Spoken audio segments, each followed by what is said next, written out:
Hello students, so today we are going to do the topic that is the structure of sperm. Yesterday we have completed spermatogenesis and today we are going to do the structure of sperm. So let's start. So if I talk about structure of sperm, actually the structure of sperm has been divided into four parts. How many? Four parts. That is head, neck, middle piece and tail. Come again. Head, neck, middle piece and tail. Okay. If I want to zoom in on the head, you can see on the tip of the head there is a cap-like structure. Can you see it? Okay. That particular structure is called acrosome. What is it called? Acrosome. Now the acrosome actually it consists of certain chemicals, okay, certain chemicals like which are called the sperm lysins. What is called? Sperm lysine. अभी जो sperm lysine है क्या करता है? ये help करेगा penetrating the ovum. For example ये हमारे पास एग पड़ा हुआ है, ये स्पर्म आ रहा है, यस और नो. तो जो एक्रोसोम की टिप है वो क्या करेंगे?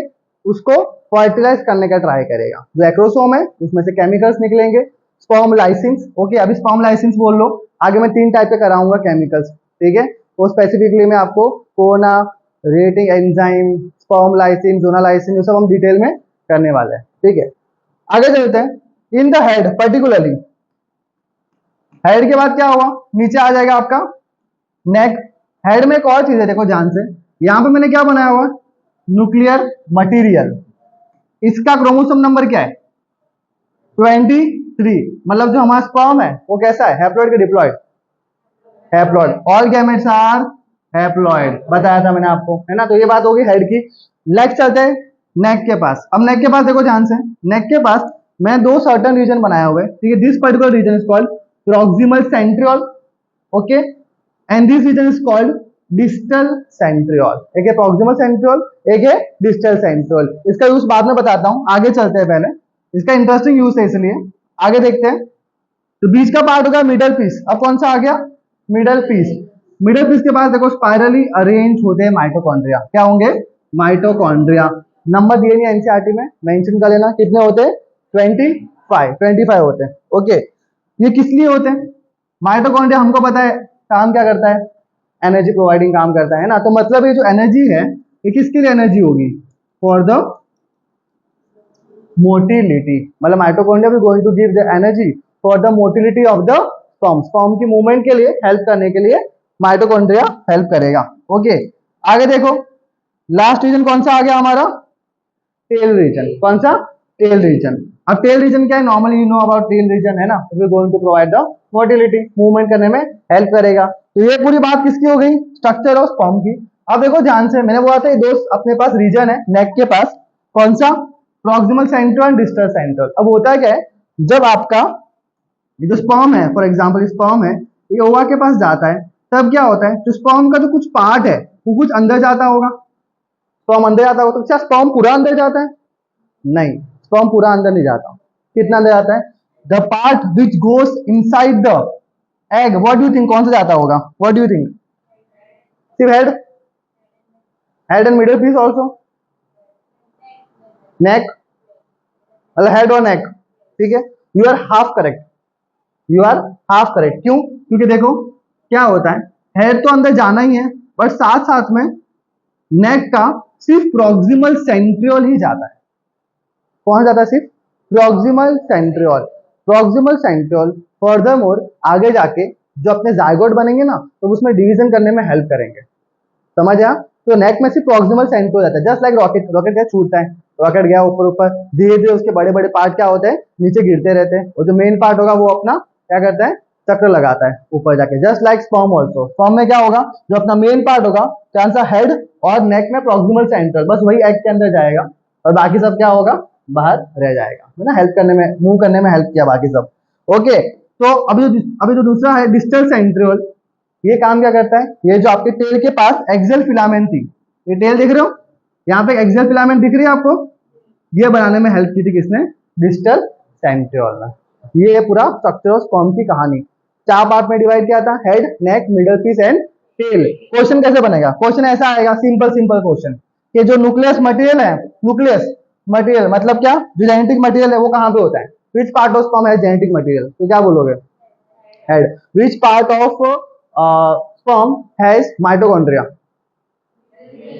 समझ आ गया? ऐसे क्वेश्चंस पूछते हैं जो बच्चे हमेशा मोस्ट ऑफ टाइम कंफ्यूज हो जाएंगे। आपको नहीं होना है क्योंकि सब स्पेसिफिक क्वेश्चन आएंगे, पार्ट वाइज ही आएंगे। और नेक्स्ट क्वेश्चन के स्पर्म के जो न्यूक्लियर मटेरियल था ये क्या था, हैप्लॉइड था कि डिप्लॉइड था? तो क्या बोलोगे?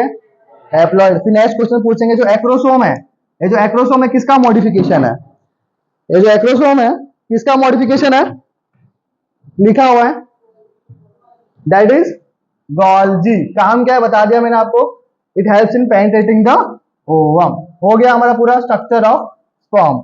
एक्स्ट्रा इंफॉर्मेशन क्या क्या पढ़ना है, आ जाओ, जो आपके एनसीईआरटी में भी है।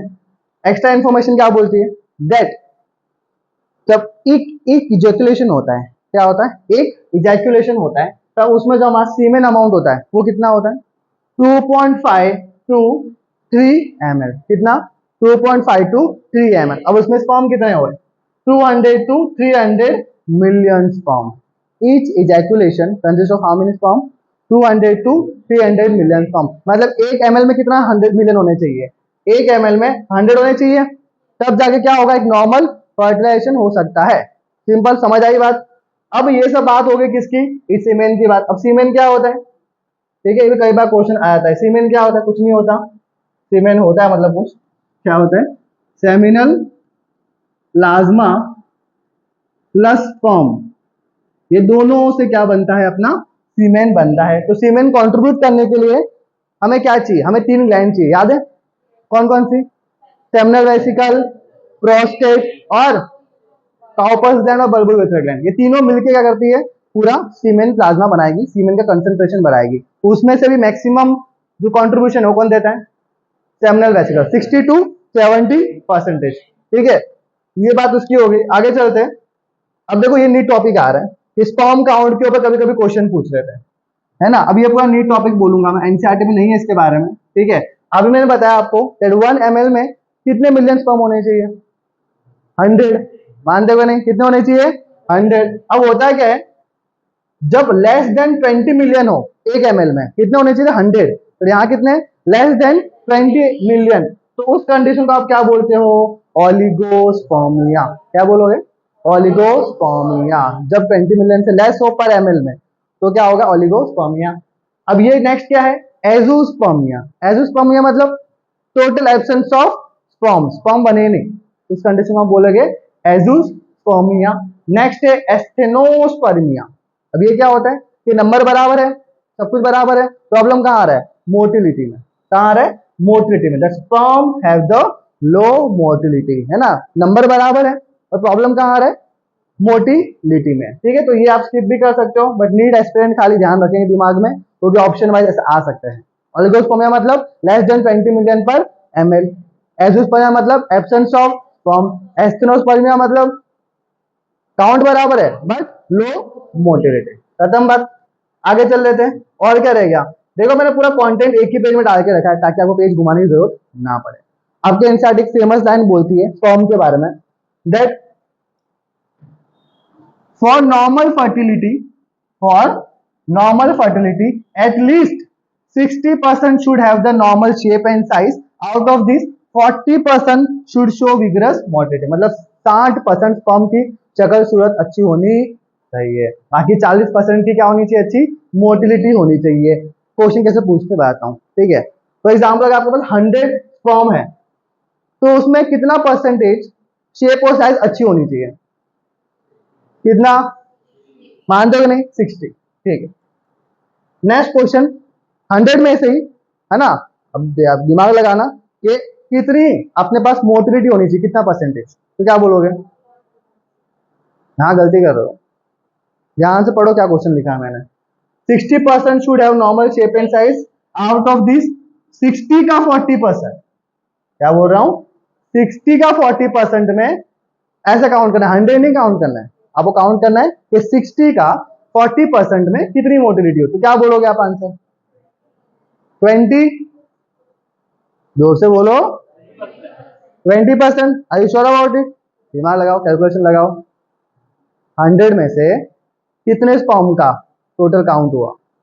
60% की शक्ल सूरत अच्छी थी और उसमें से 40% उसकी विगरस मोटिलिटी होनी चाहिए। तो 60 का 40 कितना हुआ गधो?